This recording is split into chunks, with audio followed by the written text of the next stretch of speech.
अस्सलाम वालेकुम। आज हम लेसन नंबर 25 पढ़ेंगे, introduction to linguistics ENG 502 semantics. तो इसमें हम डिफरेंट टॉपिक्स को कवर करेंगे। पहले हम टॉपिक्स की आउटलाइन को देखते हैं। टॉपिक नंबर 140 इसका फर्स्ट टॉपिक है जिसमें डेफिनेशन के बारे में बताया जाएगा, और टॉपिक नंबर 141 होगा जिसमें हम पढ़ेंगे टाइप्स ऑफ मीनिंग्स, मतलब जो मीनिंग्स हैं उनकी कितनी टाइप्स हैं। तो ये आपको आगे पता चलेगा कि इसकी डेफिनेशन से कि आगे ये किसकी टाइप्स की बात कर रहे हैं, कि डेफिनेशन में हमें आइडिया होगा कि सिमेंटिक्स उसका क्या मानी है। तो ये सारी चीज़ें नेक्स्ट हम जो है कवर करेंगे टॉपिक नंबर 142, और इसमें ये है कि कंसेप्चुअल आर डिनोटेटिव मीनिंग्स, और topic number 143 associative or connotative meanings. Next होगा हमारा टॉपिक प्रोपोजिशनल मीनिंग, और 145 जो है प्रोसोडिक मीनिंग होगा। तो अब हम क्या करते हैं कि इन सारी चीज़ों को वन बाय वन डिस्कस कर देते हैं ताकि पेपर के लिए आप लोगों के लिए इजी हो जाए। तो टॉपिक नंबर 140 जो है इसमें डेफिनेशन को कवर करना है हम लोगों ने। तो इसकी डेफिनेशन को देखते हैं कि ये जो सिमेंटिक है ये कहाँ से आया है, इसका ये वर्ड जो है ड्राइव कहाँ से हुआ है और इसका मीनिंग क्या है। तो ये ग्रीक वर्ड से आया है सीमा, ये एक नाउन जिसको कहते हैं, और जिसका मतलब है सिंबल, कि ये एक निशान है, साइन है। और ये जो ये वर्ब अगर समेनों में देखें तो इसका मतलब है सिग्निफाई करना, किसी भी चीज़ की वजाहत करना।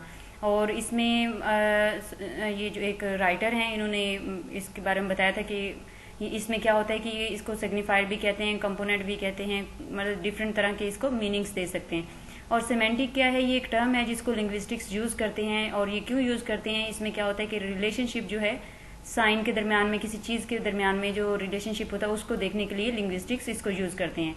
अब सिमेंटिक जो है ये एक ब्रांच है लिंग्विस्टिक्स की, और इसका मीनिंग क्या है सिमेंटिक जो है इसका ये है कि ये एक ब्रांच है और इस ब्रांच में मीनिंग्स जो हैं उन सबको स्टडी किया जाता है।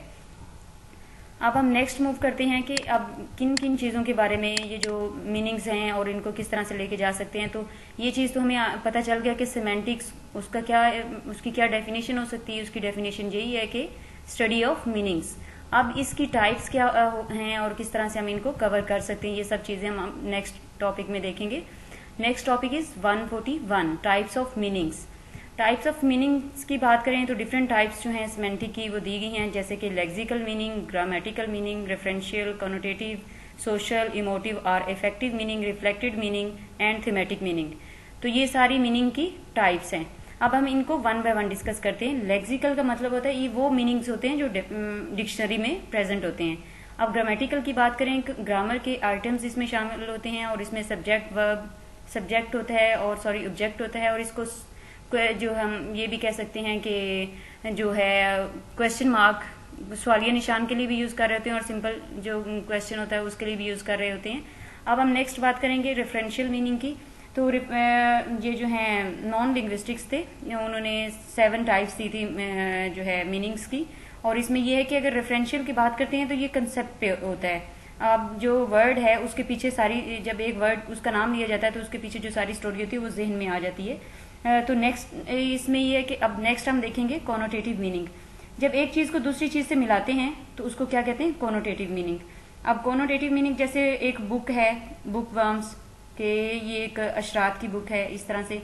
अब जब सोशल मीनिंग्स की बात करते हैं नेक्स्ट जो है उसमें ये आ जाता है कि माशरे में जो मानी इस्तेमाल होते हैं, जैसे कुछ जो लोग हैं, कुछ बच्चे जो हैं अपने पेरेंट्स को मामा बाबा कहते हैं, जैसे मामा बाबा जो हैं फादर एंड मदर की जगह पे यूज़ किए जाते हैं। तो ये सारी चीज़ें जो होती हैं सोशल में आ जाती। अब हम नेक्स्ट बात करेंगे जो इमोटिव हैं उनका क्या है। ये इमोशनल जो जितने भी इमोशंस होते हैं उनसे रेलिवेंट होते हैं, जैसे इंसल्ट करना, किसी की इंसल्ट हुई तो उसको किस तरीके से फील कर रहा है, कैसे लेके जा रहा है। रेफरेंशियल नेक्स्ट हमारा है, और रिफ्लेक्टेड भी इसको कहते हैं। और इसमें ये है कि ये जो रिफ्लेक्टेड है इसको तो हम ये कह सकते हैं कि एसोसिएशन होती है सेम एक्सप्रेशंस की, कि कहते हैं बहुत सख्त उसका स्केड्यूल है, बहुत ज़्यादा स्मोकिंग करता है, ये सारी चीज़ें इसमें आ जाती हैं। नेक्स्ट और लास्ट जो है थीमेटिक मीनिंग।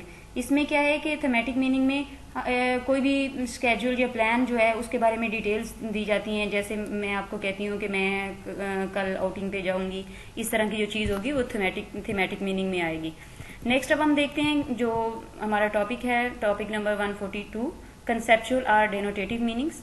अब हम देखेंगे कि कंसेप्चुअल मीनिंग्स होते हैं इनका क्या रोल है और किस तरह से ये हमारी डेली लिविंग जो लैंग्वेज स्किल्स यूज होती हैं उनके ऊपर कैसे इंपॉर्टेंट रोल जो प्ले कर रहे होते हैं, किस तरह से ये यूज हो रहे होते हैं और इनका इसका मतलब क्या है।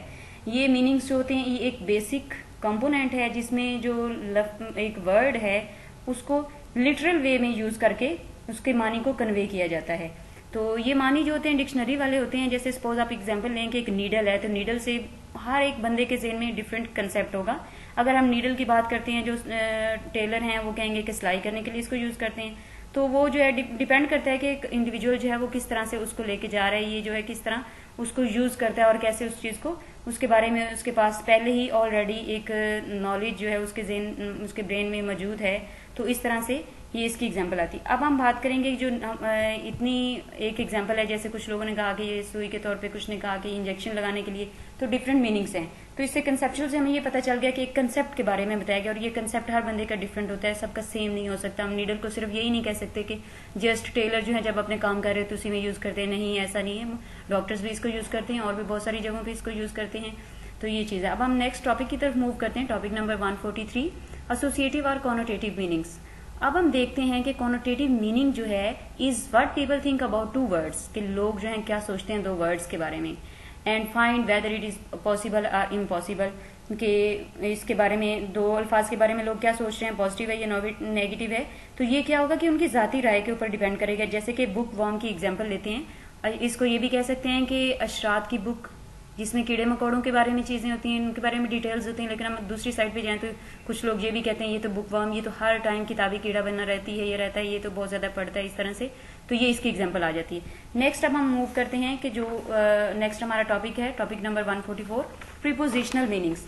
अब प्रीपोजिशनल मीनिंग्स जो है ये भी एक टाइप है और इसमें क्या होता है कि ये वो मानी होते हैं जो किसी भी इबारत में इस्तेमाल किया जाता है। एक जुमले के दो मानी हो सकते हैं, एक प्रोपोजिशनल होता है और दूसरा लिंग्विस्टिक मीनिंग होता है। और इसमें मतलब डिफरेंट सिचुएशन जो होती है, डिफरेंट सेटिंग्स होती है, उसमें डिफरेंट तरीके से इसको यूज किया जाता है।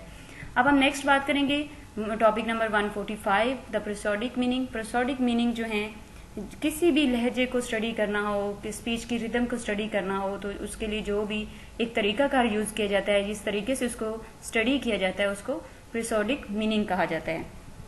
और इसमें ये सारी चीजें, पूरा जुमला जो है उसमें अगर देखना हो तो पूरे जुमले में प्रोसोडिक को देखते हैं और एक वर्ड जो है वो सिर्फ उसको नहीं देखते, पूरा जुमला जो है। आप इसमें स्पीच के जो है उसमें डिफरेंट किस्म की इंफॉर्मेशन दी जाती हैं, डिफरेंट उनका सीक्वेंस होता है वर्ड्स का।